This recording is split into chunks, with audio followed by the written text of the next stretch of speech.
I wish, first of all, to associate myself with the remarks of the Chairman of the Governing Council, except to say that I am unable to make it as brief as he was, but to reinforce our high degree of elation to receive His Royal Majesty Osagyefo Amoatia Ofori Panin, Okyenhene, among us with this beautiful, colorful retinue of royals and subjects, and exemplification of the rich culture of Okyenhe. We are profoundly honored not only by his presence here today, but also by his decision to first accept our invitation to deliver this second public lecture, which commemorates our 25th anniversary, and second, to afford us the unique opportunity to forge and engrave in the history of UEW this beautiful cultural and scholarly alliance in this millennium. Your Royal Majesty, we are so much excited to tap into the finest of your expertise on the topic of sustaining quality education in Ghana. And we are also extremely gratified and profoundly proud to share this space and this auditorium with you and to live this moment of history with you. I'd like to humbly yet passionately assure Your Majesty that though time fleets, memories never lapse, and this singular moment with you here in the history of our university can fleet, but we shall carry its wonderful memories with us for a very long time to come. Your Majesty, thank you so much for honoring this invitation. It means so much to us. Our great university welcomes you and your entourage. Distinguished ladies and gentlemen, UEW will especially want to welcome His Royal Majesty and his entourage to this august function in this unique way. Ladies and gentlemen, happy to have you share this platform with us and with Osagyefo. Another round of applause, please. You are gathered herein, bear witness to the great meeting of two kings, a meeting made possible by the grace of God and in our time. And to you, our distinguished invited guests, our esteemed professors, deans, directors, heads of departments, other unit heads, lecturers and administrators, our hard-working staff at all levels, our lovely students without whom we are irrelevant here, and our friends in the media, we extend a special akwaba to you all. We thank you for joining us for this great event. This is to all of you, distinguished ladies and gentlemen. In the over 25 years of our existence as a fully fledged university, your willingness to collaborate, to support, to facilitate, and to challenge us to greater heights of scholarship and innovation is one excellent reason we are still here, proudly and gratefully. As cherished stakeholders of this institution, we welcome all of you to witness this event and to note it in your journal of life, that when the time came for a king to speak to our community on how to sustain quality education to ensure effective teacher training in our dear country, you can also proudly say in the typical Ghanaian parlance, I was there some. Nananum, distinguished ladies and gentlemen, as we hold this historic event to reflect on the topic, the role of science and technology in the provision of quality education for sustainable national development, which undoubtedly is one of the most pressing of our time, another milestone is being chalked and history is being written.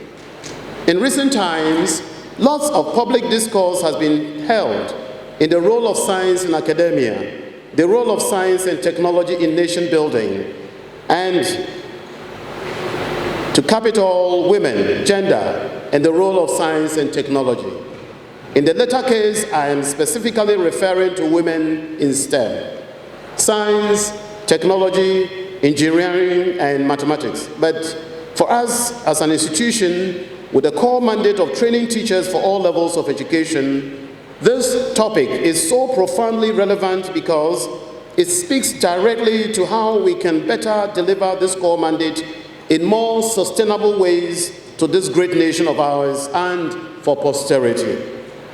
You may recall, ladies and gentlemen, that when we first held our first public lecture of the 21st anniversary a couple of weeks ago, in this same place to reflect on our core mandate as an institution, there were lots of insightful issues that came up for further pondering and discussion. I can assure you that this present lecture will be a build-up on the earlier one and further elucidate issues that we as teacher trainers and nation builders will need to turn our attention to. As you will bear witness, I have stated it quite clearly on countless platforms that our university is aspiring to stand comparable to other top universities globally. And this aspiration should be progressively forged. Since besides our many rigorous research activities, such platforms afford us unique opportunities to bring some concrete steps towards impressive projects, I wish to urge all of us to pay very close attention to His Royal Majesty as he delivers his speech. Let me place on record that UEW has come a long way and has made lots of progress over the last quarter of a century. Lots of infrastructural and human resource developments have been prioritized and undertaken in this great university. Today, as we stand at crossroads, we can proudly say that not only is our university the leading teacher education university in the country, we are also the fastest growing and most populous university in Ghana with a total population of 85,004. Within the last 2 years, for example, Your Majesty, we have remained very focused on our mandate in spite of all the distractions, having put a lot of investment into quality human resource ventures, expediting the promotion rate of our hard-working staff, and providing several infrastructure to help us deliver even more effectively. Once again, on behalf of my management team, on behalf of the academic board, on behalf of the governing council, on behalf of our student leadership, and on my own behalf, I'm deeply delighted to welcome Your Royal Majesty, Nananum, distinguished ladies and gentlemen, indeed, every one of you, to this very unique event. Long live the reign of Your Royal Majesty, Osagyefo Amoatia Ofori Panin. Long live Okyenhe. Long live Efutuman. Long live UEW. May God bless our dear nation Ghana, and may God make it great and strong. I thank you for your kind attention.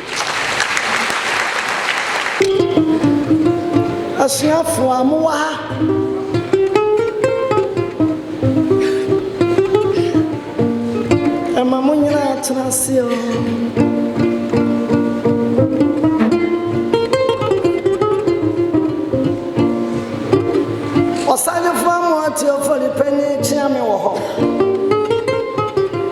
Mijinasua poya na mo ade akwa abama. Amma Osagyefo ene ne mpanimfo nyina.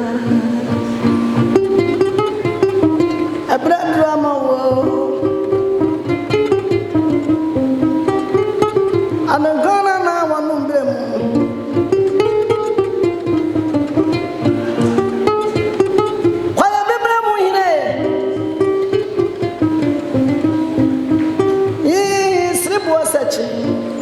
Asena sadade ekodi ensam na na ya Amoatia na ne ba no mo ode hia bra koto awoya wonem kente ne ato nsafra wo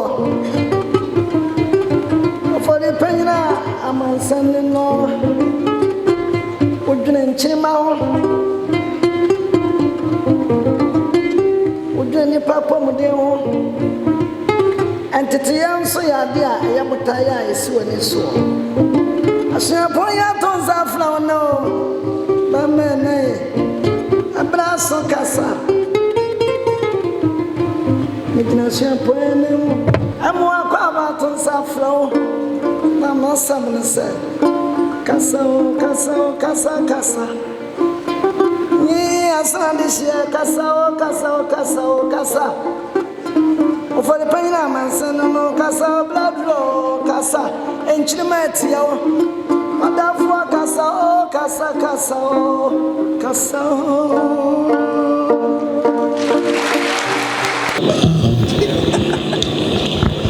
Well, the first one about are we going to be a mathematical nation? Well, I think we can't leave other subjects alone, but I'm just saying that every student should try to have some math to understand what is going on in this world. We need math even in history. We are supposed to study math because that's a trend the world is going now. So we cannot say we are a mathematical nation. We're not there. We don't want to be there, but at least everybody should be equipped or knowledgeable about some math. I went to school till sixth form, and like the guy said, yes, I was going to do economics at the university, and I found out that there was still math in there.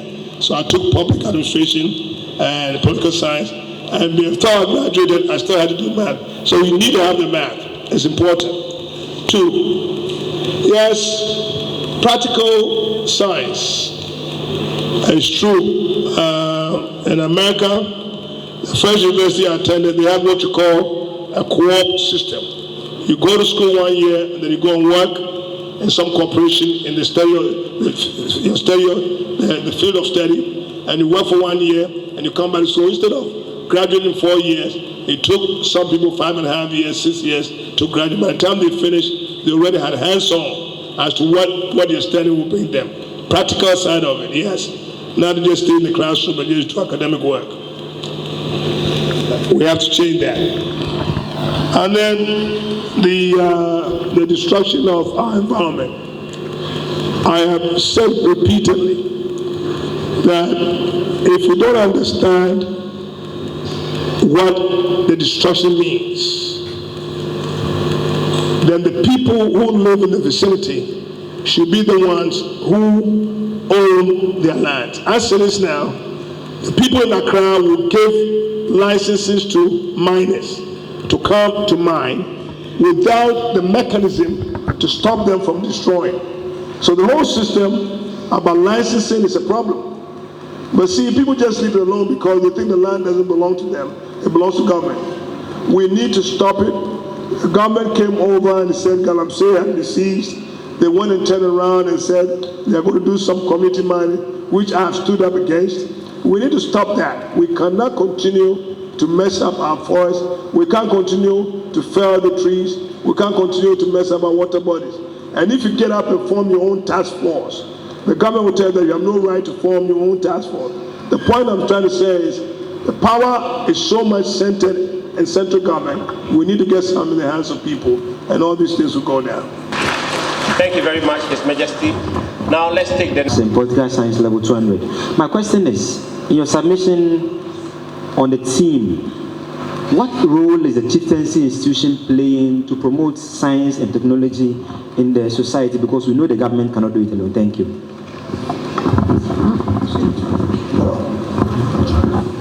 Thank you very much, Nana. We are very grateful for your speech on education. And what I want to say is, in your speech, you made mention of getting quality teachers to teach you way back in 1965. And then you also mentioned that buildings and machines cannot teach, people do. Then again, you said that quality teachers are needed, and hence they have to be paid well. But then what is your traditional ruling? What influence can it make? Because there's an adage in our Ghanaian language that if we want a better and a quality education, then we please request that we professional teachers who are on job, you should do something for us. You let your influence speak to the government. If they cannot pay us more because of the economic management or stuff, they should just give us what is due to us. Our promotion should not be withheld. Our grading should come on well. Thank you very much. Thank you. Nana, please, you said the only difference between we Ghanaians and other nations is that they concentrate on education and infrastructure. And I want to know, since you talked about role of science and technology and quality education for sustainable development, does our nation have a national policy towards this aim? And you said something about the sustainable development goals. You find yourself at the beach and you see people defecating around. And the sustainable development goals also talked about infrastructure, industry, and innovation. And it also talks about climate change. So I want to know, how can we achieve these two? Or how can we achieve the sustainable development goals without compromising the environment also? Thank you. Thank you very much. We go back to His Majesty to take some response. Science and technology. I said that earlier on, that we have no control whatsoever as far as policy is concerned. The central government are the ones who employ teachers and pay them. Now, none of them has no control. That's why if we can decentralize the educational system and bring the system under the control of the local people and their chiefs, maybe we can affect this science and technology. But otherwise, all I can do, and I've been doing that, is speak about it and speak to the nation and speak to the presidents about it and see if they will change. Because we don't make the policy and we have no budget. I couldn't hire you to come and teach in my place so I can pay you, but it's in the hands of central government, and we have to change that. Quality teachers. Well, again, it goes down to ownership. Ownership of the schools. If you own your schools, and you believe that you own your schools, then you can employ the teachers who are qualified and pay them by their qualifications. That's exactly what I've been saying. If we employ the teacher, and every 4 months you go and evaluate, every 6 months you evaluate, every year, and the teacher is doing well, it's only obvious that he gets promotion and he gets better pay. Again, it comes down to decentralization, because we've tried this centrality of government for so long and it's not helping anybody.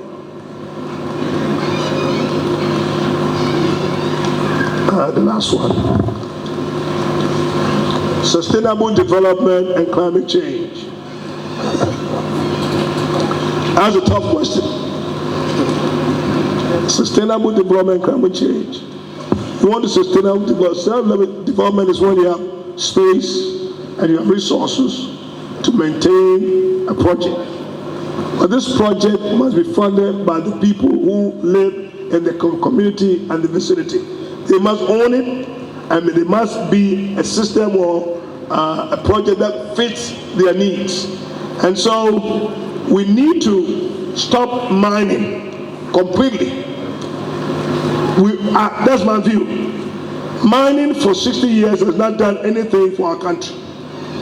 For 60 years. So the rest of the gold and the diamond should be left when you guys grow up and you have the technical know-how and you have the money. Maybe be your turn to do it and do it better so you don't destroy the forest. That's my view about sustainable development. Our tradition has been a little bit studied. My question to Osagyefo is, how can we fuse our started tradition with the changing technology in order to achieve the sustainable development goals we intend to? Thank you very much. My name is Aaron, a national service personnel and a former student of the Banking and Finance Department. Today we spoke on the topic, the role of science and technology in the provision of quality education, and that we have heard about such topics for several occasions, on numerous occasions. But in all, if we are to face the fact today, there is one thing that we could all know or we could all see, and that is the fact that we cannot meet the level of quality of science and technology education we are all expecting. I'm somebody who believes in the principle of using what you have to get what you want. And so, if you are to base on that standard, Nana, please, what other areas, depending on the qualities that we have as Ghanaians, can we use to get what we want as a nation, other than depending on science and technology, for which we haven't actually achieved it? Thank you. Thank you very much, Your Royal Majesty. All protocols there. Please, Based on the topic, the role of science and technology in provision of quality education for sustainable national development. Now we are in the computer age, and everything we do is based on the computer. Now, when you go to the rural areas, there are some of the students, or there are some schools that have never even seen computer before. I said it, we have no budget, we don't make policy, we don't make the law. All we do is advise our people and then try to speak on national issues if government will listen. In fact, yeah, we wield a lot of authority, but it's up to the government whether they're going to listen or not. Remember the amendment thing that's going on. For me, it is not a position that you take as a partisan position. I took a position because of what is good for our people. That if we vote yes, it will mean that the people will have to decide who their MCE is going to be. And I think that's more a decentralized system than what somebody wants to vote no. And in those areas, you can advise your people to stay on this one. But in terms of fusing traditional authority and what you call it, sustainable development goals, the government should have consultation with us, and we can tell them what we know and make a national policy. You have some consume the rest. It's all going back to how much power we have decided to give central government since 62 years ago. If we can change that, it will have a great deal. All of you could have small groups that you can make a contribution. But as far as we're concerned, cocoa, pear, maize, cassava, that's not scientific, even though you need some scientific data, but we can do that. Issue about rural areas. I just took a tour of my place a month ago. I visited about 30 towns and villages, and I saw poverty at first hand. Children who have not seen computers before, or those who may have computers but don't have teachers even teaching them. And you may hear that somebody has donated 30 computers to this school and that. It doesn't make sense. It's all about opening up our country. Opening up our country so that disadvantaged people and their communities will have access to economic opportunities, to educational opportunities. If we open up our countries, all these things will be resolved. Because I know there are rural areas in America. Okay, it's just rural because it's not the city. But everything that the city has, they have. A lot of people don't want to come to Accra. But if you don't come to Accra, you can never get a passport. So if we open up our country and have people have access to amenities, have people have access to other things that everybody has, maybe to do well. Because what I saw on my tour is, you can almost tell when you look at a child's face that it's only prayer that's going to lift the boy up from where he is. You know, we talked about poverty. It's all about the world. Poverty is everywhere. The poverty in America may be when somebody doesn't have a flat TV, or they probably don't have a car. Poverty in the UK may mean something else. Poverty in some parts of Africa is poverty without option. You are born into it, and that poverty, when it rains, you get wet. Your stomach hurts, you're hungry. When you're sick, you die because you have no doctor to go to. And the amazing thing about that poverty, you can't help it. And you can't fight it. It's almost like a social suicide. You're born, and by the time you're about to die, you have even called death to come to your rescue. That's the poverty in Africa that we have. And we need to have that change. And we can change that if we widen the circle of opportunity if we open up our country, if we bring opportunities and jobs to them, that could solve a lot of this poverty. Thank you so much.